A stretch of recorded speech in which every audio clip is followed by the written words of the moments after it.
મહારાષ્ટ્રની રાજનીતિ માટે આજનો દિવસ મહત્વપૂર્ણ સાબિત થઈ શકે છે। મહારાષ્ટ્ર વિધાનસભાના અધ્યક્ષ રાહુલ નાર્વેકર મુખ્યમંત્રી એકનાથ શિંદે સહિત 16 ધારાસભ્યો ગેરલાયક ઠેરવવાના કેસમાં પોતાનો ચુકાદો આપશે। તમને જણાવી દઈએ કે સુપ્રીમ કોર્ટે 10 જાન્યુઆરી સુધીમાં ચુકાદો આપવાનો નિર્દેશ આપ્યો હતો અને આ કેસની સુનાવણી પૂર્ણ થઈ ગઈ છે। આવી સ્થિતિમાં આજે નિર્ણય આવે તેવી આશા છે। મહારાષ્ટ્ર એસેમ્બલી અનુસાર નાર્વેકર સાંજે 4 વાગે ચુકાદો સંભળાવશે, જે રાજકારણ માટે મહત્વપૂર્ણ સાબિત થશે। અયોધ્યામાં 22મી જાન્યુઆરીના રોજ રામ મંદિર પ્રાણ પ્રતિષ્ઠા કાર્યક્રમ યોજવામાં આવશે। અમૃતસરની શ્રી દુધિયાન કમિસ્ટ્રી ટ્રસ્ટ માધ્યમથી લંગરની સામગ્રી અયોધ્યા મોકલી આપી છે। દુર્ગિયાન મંદિર સમિતિના મહાસચિવ અરુણ ખન્નાએ જણાવ્યું છે કે કમિટીએ 14 જાન્યુઆરીએ 28 ફેબ્રુઆરી સુધી મકર સંક્રાંતિ સુધી લગભગ 4000થી 5000 શ્રદ્ધાળુઓ અને ખાસ કરીને હિન્દુ સંતોને લંગર ઉપલબ્ધ કરાવશે। ઝારખંડના ધનબાદમાં રહેતા સરસ્વતી દેવી 30 વર્ષ પછી અયોધ્યામાં ભગવાન રામલલ્લાના પ્રાણ પ્રતિષ્ઠા કાર્યક્રમના દિવસે 22મી જાન્યુઆરીએ સીતારામ કહીને મૌન વ્રત છોડશે। સરસ્વતી દેવીની ઉંમર 80 વર્ષની છે અને વર્ષ 1992માં જ્યારે બાબરી મસ્જિદ વિધ્વંસની ઘટના બની હતી ત્યારે તેમણે મૌન વ્રત ધારણ કર્યું હતું। તેમણે આ વ્રત અયોધ્યામાં મહંત નૃત્ય ગોપાલદાસને મળ્યા બાદ લીધો હતો અને તેઓ માને છે કે આ સાધનાની મદદથી જ તે રામકાજમાં પોતાની ભૂમિકા ભજવી શક્યા છે।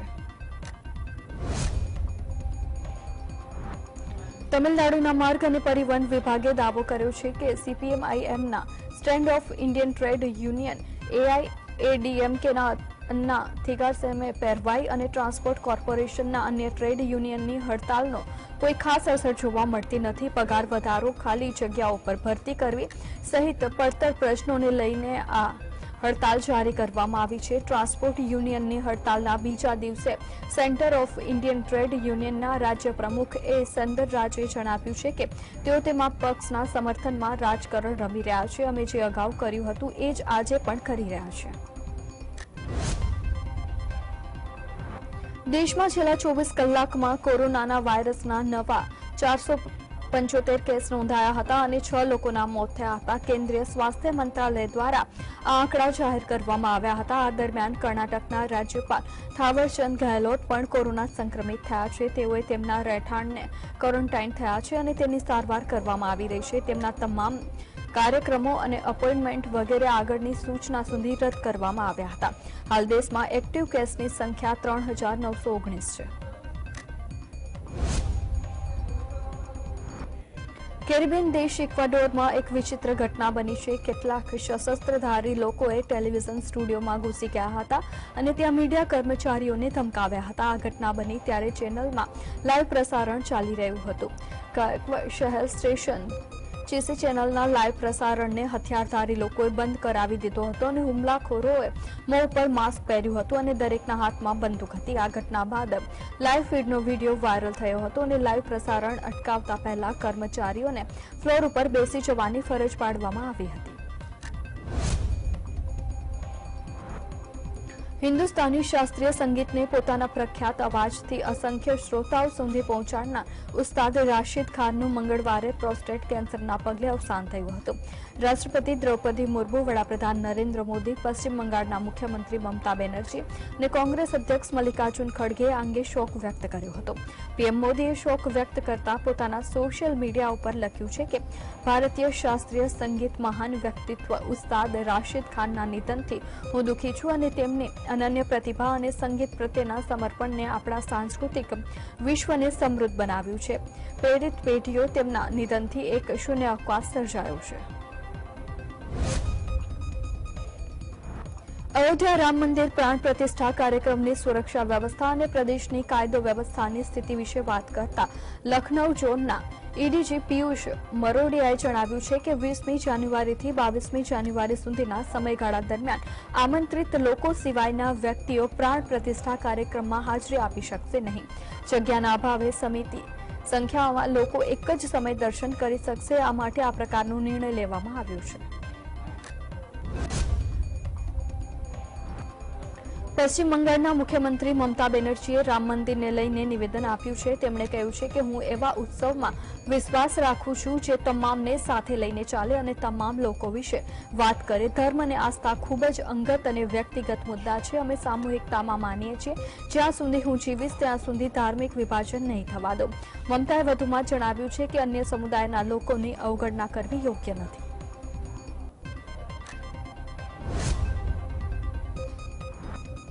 કોંગ્રેસ અધ્યક્ષ મલ્લિકાર્જુન ખડગેએ જણાવ્યું છે કે વિપક્ષી ઇન્ડિયન ગઠબંધનની એકતાને જાળવી રાખવાની જરૂર છે. તમામ સહયોગી દળના નેતાઓએ એક સૂરમાં જ નિવેદન આપવા જોઈએ અને એકબીજા વિરુદ્ધ વાતચીત કરવાથી કંઈ હાંસલ થવાનું નથી. ભવિષ્યમાં પણ આપણે એકજૂટ થઈને કામ કરવાની જરૂર છે. હું ઈચ્છું છું કે વર્ષ 2024ની લોકસભા ચૂંટણીમાં અમારી એકતા હશે અને તેના આધારે અમે ભાજપને માત આપીશું. વર્ષ 2024ની લોકસભા ચૂંટણી માટે મહારાષ્ટ્રમાં બેઠકોની વહેંચણીને લઈને વિપક્ષી ઇન્ડિયન ગઠબંધનની બેઠક યોજાઈ હતી. બેઠક બાદ ઉદ્ધવ ઠાકરે સમૂહના શિવસેના નેતા અને સાંસદ સંજય રાઉતે જણાવ્યું છે કે સંઘર્ષના સમયમાં અમે બધા લોકો સાથે છીએ અને મહારાષ્ટ્ર એક એવું રાજ્ય બનશે કે જ્યાં વધુમાં વધુ બેઠકો વિપક્ષી ઇન્ડિયન ગઠબંધન જીતશે. બેઠકોની વહેંચણી મુદ્દે અમારી વચ્ચે કોઈ મતભેદ નથી. તમામ બેઠકો પર 1 to 1 મંત્રણા થઈ છે અને મહાગઠબંધનમાં પ્રકાશ આંબેડકરની પાર્ટીને સામેલ કરવા માટે પ્રયાસ કરી રહ્યા છે.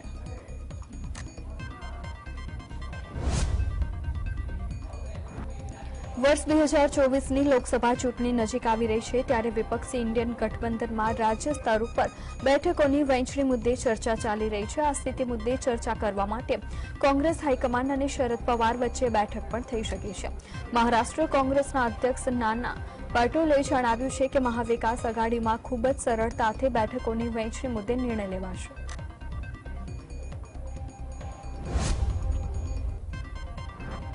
કોંગ્રેસની ભારત જોડો ન્યાય યાત્રા વિશે પ્રતિક્રિયા આપતા ભાજપના નેતા રવિશંકર પ્રસાદે જણાવ્યું છે કે આ દેશના લોકો રાહુલ ગાંધીને ગંભીરતાથી લેતા નથી. ચૂંટણી નજીક આવી રહી છે એ માટે આ સમયે સંગઠન ઉપર વધુ ધ્યાન આપવાની જરૂર છે, પરંતુ તેઓ યાત્રા કરી રહ્યા છે. આ યાત્રામાં રાહુલ એવા નિવેદનો પણ આપશે જેના પગલે દેશને મનોરંજન પણ થશે અને કોંગ્રેસની ટીકા પણ થશે. અગાઉ રાહુલ ગાંધીએ મહારાષ્ટ્રમાં સાવરકર વિશે વિવાદાસ્પદ ટિપ્પણી પણ કરી હતી. મધ્યપ્રદેશના પૂર્વ મુખ્યમંત્રી અને કોંગ્રેસ નેતા કમલનાથે જણાવ્યું છે કે રામ મંદિર દરેકનું છે. મંદિરનું નિર્માણ કાર્ય સુપ્રીમ કોર્ટના ચુકાદા બાદ થયું છે તો આમાં શ્રેય લેવાનો સવાલ ઉઠતો જ નથી. કેન્દ્ર અને ઉત્તર પ્રદેશમાં ભાજપની સરકાર હતી એટલે કોર્ટના ચુકાદા બાદ મંદિર નિર્માણની જવાબદારી તેમની છે. રામ મંદિર સમગ્ર દેશવાસીઓનું છે અને તેના ઉપર તમામ લોકોનો અધિકાર છે. મંદિરમાં જોગેશ્વરીમાં એક હોટલના નિર્માણ બાબતે ઉદ્ધવ જૂથના નેતા અને ધારાસભ્ય રવિન્દ્ર વાયકર અને તેમના સાથીઓ જુદા જુદા 7 સ્થળો પર ઈડીએ કાર્યવાહી કરી હતી. ઈડીએ આ કાર્યવાહી જોગેશ્વરીમાં જમીનના ઉપયોગની શરતોને કથિત રીતે છેડછાડ કરીને હોટલ બનાવવા બાબતે કરી હતી. સૂત્રોના જણાવ્યા અનુસાર આ દરોડામાં વાયકર અને તેના કેટલાક સહયોગીઓ તેમજ અન્ય લોકોની પણ સમાવેશ થાય છે. રાજસ્થાનની કરણપુર વિધાનસભા બેઠક ઉપરથી સુરેન્દ્રપાલ ટીટી હારી જતા ભાજપમાં ભરી ધમાસાણ શરૂ થયું છે. ભજનલાલ શર્મા સરકારમાં મંત્રી એવા પાલને હરાવવામાં કોણે ભૂમિકા ભજવી એ અંગે હાઈકમાન્ડે પ્રદેશ નેતાગીરી પાસેથી રિપોર્ટ માંગ્યો છે. ભાજપના સૂત્રોનું કહેવું છે કે હાઈકમાન્ડે ટીટીને મંત્રી બનાવીને કરણપુર વિધાનસભા બેઠક જીતવાનો દાવ ખેલ્યો છે અને હાઈકમાન્ડનું માનવું હતું કે પેટા ચૂંટણી બેઠકનું પરિણામ આવ્યા પહેલા જ ટીટીને ભજનલાલ શર્મા સરકારમાં મંત્રી બનાવી દેવાથી લોકો મંત્રીની તરફેણમાં મતદાન કરશે, પરંતુ ભાજપની જૂથબંધીના કારણે આ દાવ ચાલ્યો નથી.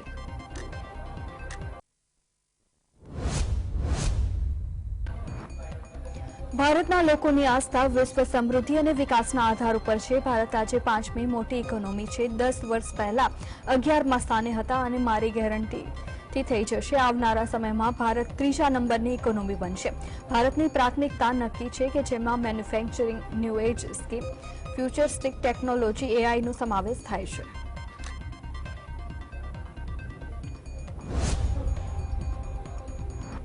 વડાપ્રધાન મોદી સમિટનું ઉદ્ઘાટન કરવા માટે મહાત્મા મંદિરે પહોંચ્યા હતા, જે પહેલા ગુજરાતનું ગૌરવ રજૂ કરતું થીમ સોંગ રજૂ કરવામાં આવ્યું હતું. આ સોંગ કીર્તિદાન ગઢવીએ રજૂ કર્યું હતું અને પીએમ મોદી પણ આ સોંગ રજૂ થયું તે દરમિયાન મંત્રમુગ્ધ થયેલા જોવા મળ્યા હતા.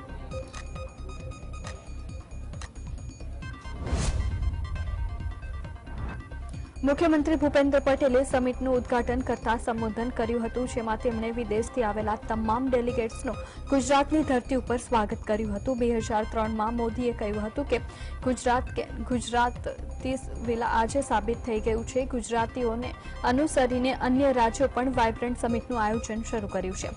અમૃતકાળમાં યોજાયેલી આ સમિટ અમૃત ભવિષ્યને રોડમેપ તૈયાર કરશે.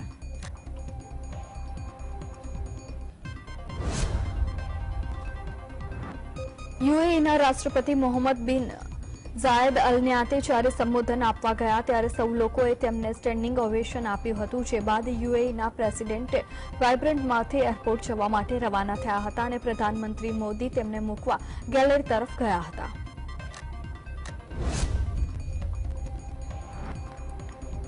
બિઝનેસમેન લક્ષ્મી મિત્તલે વાઇબ્રન્ટ સમિટના ઉદ્ઘાટન સમયે સમિટને સંબોધિત કરી છે અને ગુજરાતમાં ઇન્ફ્રાસ્ટ્રક્ચર, ગુજરાતી પોલિસી ડેવલપમેન્ટના વખાણ કર્યા હતા અને જણાવ્યું હતું કે ગત વર્ષે સપ્ટેમ્બરમાં હું આવ્યો હતો અને નરેન્દ્ર મોદીએ વન ફેમિલી વન ફ્યુચરનું કહ્યું હતું અને નરેન્દ્ર મોદીએ ગ્લોબલ સાહસના અવાજને પણ બુલંદ કર્યો છે. Automotive industries, railway global technology લાવીને એમને નવી ટેકનોલોજીથી કામ કરી રહ્યા છે.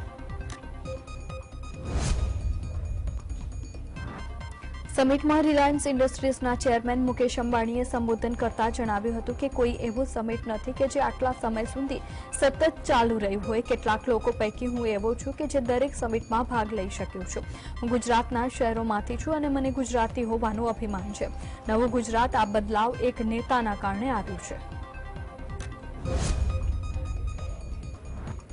સમિટમાં ગૌતમ અદાણીએ સંબોધન કરતા કહ્યું હતું કે 2047 સુધી ભારત પૂરેપૂરું વિકસિત થઈ જશે અને 2025 સુધીમાં 55,000 કરોડનું રોકાણ કરવાનું કહ્યું હતું, જેમાં લગભગ 50,000 કરોડનું રોકાણ તો થઈ ગયું છે અને કચ્છના ખાવડામાં 30 ગીગાવોટની રિન્યુએબલ એનર્જી એ પ્રકારનો પ્લાન્ટ નાખીશું. ગ્રીન સપ્લાય ચેઇનમાં વધારો કરીશું, જેમાં solar panel, wind turbine, copper અને સિમેન્ટ પ્રોજેક્ટનો સમાવેશ થઈ રહ્યો છે.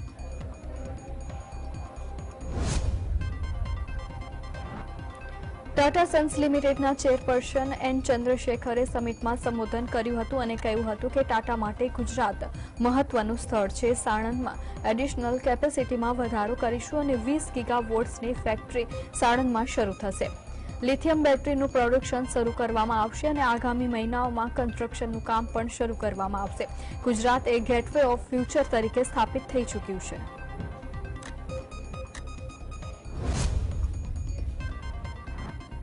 માઇક્રોનના પ્રેસિડેન્ટ સંજય મલ્હોત્રાએ જણાવ્યું હતું કે વિશ્વમાં ગુજરાતનો ડંકો વાગ્યો છે અને રોકાણકારોમાં ગુજરાત ફેવરિટ બની ગયું છે. રોકાણકારોના વિશ્વાસને પર્યાય એટલે ગુજરાત અને મને ખૂબ જ આનંદ છે કે ગુજરાતમાં વેપારનો મહાકુંભ યોજાયો છે. રોકાણોનું ઉત્તમ સ્થળ એટલે ગુજરાત છે. અમે સાણંદમાં 5,000 સ્ક્વેર ફૂટમાં પ્રોજેક્ટ સ્થાપીશું અને મારા માટે આ ગર્વની વાત છે કે આ સ્ટેજ મને મળ્યું છે.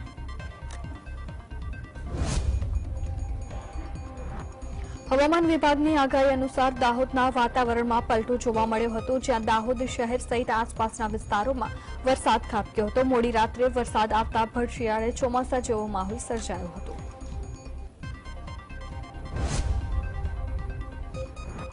નવસારીના બિલીમોરા ખાતે પણ કમોસમી વરસાદ વરસ્યો હતો, જ્યાં મોડી રાત્રે બિલીમોરા શહેરમાં વરસાદ વરસતા ખેડૂતોના જીવ તાળવે ચોંટ્યા હતા. તેમજ શિયાળાની ઠંડી વચ્ચે કમોસમી વરસાદથી લોકોના હાલ બેહાલ થયા હતા.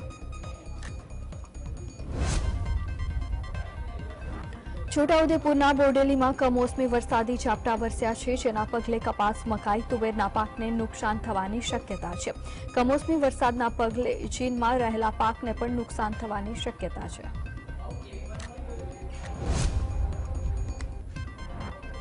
મહેસાણાના કડીના કેટલાક વિસ્તારમાં દૂષિત પાણીને લઈને રોગચાળાની દહેશત જોવા મળી રહી છે. શહેરના લુહાર કોઈ ઊંડી ફળી વિસ્તારમાં છેલ્લા કેટલાય દિવસોથી ડહોળું અને દુર્ગંધયુક્ત પાણી આવતું હોવાથી સ્થાનિકોનો આક્ષેપ છે. આ અંગે નગરપાલિકા તંત્રને વારંવાર રજૂઆત કરવા છતાં કોઈ પગલાં ભરાયા નથી અને લોકોમાં રોગચાળો ફેલાવાનો ડર જોવા મળી રહ્યો છે. મહેસાણાના કડીમાં 4 દિવસ બનાવવામાં આવેલો રસ્તો તૂટી ગયો છે, જેના પગલે રોડ બનાવનાર કોન્ટ્રાક્ટરને બેદરકારી છતી થઈ છે. કડીના કરણનગરમાં 4 દિવસ અગાઉ જ પરમાનંદ હાઇટ્સ અને વિમેર બંગલોઝની વચ્ચે 500 મીટરનો ડામર રોડ બનાવવામાં આવ્યો છે. વલસાડ શહેરના બિલ્ડર પુરંજય વસીનું 48 વર્ષની વયે હાર્ટ એટેક આવતા અવસાન થયું છે. શહેરની સેવાકીય પ્રવૃત્તિઓમાં મોખરે રહેતા બિલ્ડરના અવસાનથી સમાજ શોકમય બન્યું છે.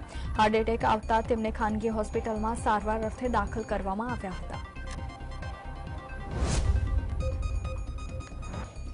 દેવભૂમિ દ્વારકા જિલ્લાના મુખ્ય મથક ખંભાળિયામાં સોનલ શતાબ્દીની ભવ્ય ઉજવણી કરવામાં આવી હતી. સોનલ માતાના સોમા જન્મોત્સવની સમસ્ત ચારણ સમાજ દ્વારા ઉજવણી કરવામાં આવી હતી. શહેરના જડેશ્વર રોડ પર આવેલા સોનલ માતા મંદિર ખાતે ભજન ભોજન અને ભક્તિનો સમન્વય જોવા મળ્યો હતો. સોનલ માતાની શોભાયાત્રામાં ચારણ સમાજના લોકો મોટી સંખ્યામાં જોડાયા હતા.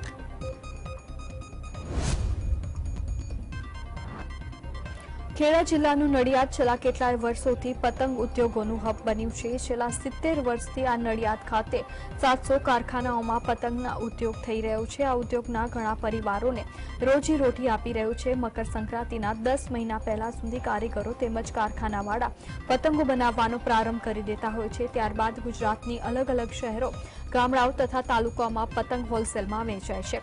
રંગબેરંગી પતંગો બનાવતા કારીગરો દિવસના 300 થી 400 રૂપિયા કમાણી કરી લેતા હોય છે. નડિયાદમાં દિવસમાં 2 લાખ પતંગો બનાવાય છે.